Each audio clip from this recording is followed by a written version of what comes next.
How to change dark blade color in Blox Fruits.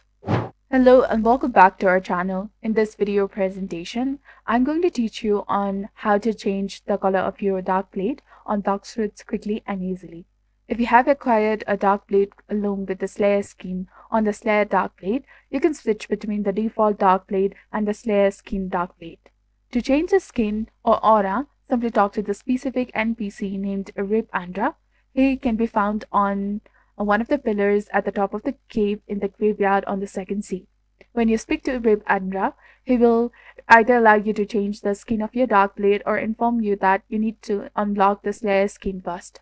To unlock the Slayer skin, follow the steps outlined in the wiki. Once you have acquired it, speaking to the Rib Andra with the dark blade equipped and the Slayer skin unlocked, you will prompt him to ask what you wish to do with your dark blade skin. You can choose to enable the aura or disable it to revert to the normal dark blade appearance. You can repeat this process as many times as you like, as long as you have the Slayer skin unlocked. Simply locate the Rip Andra on the second sea, talk to him on the top of the pillar in the graveyard, and you can change the color of your dark blade and the Blox Fruits whenever you desire. I hope this guide has been helpful. If you found this video useful, please consider liking and subscribing for more tips and tutorials. Thank you for watching. See you in the next one.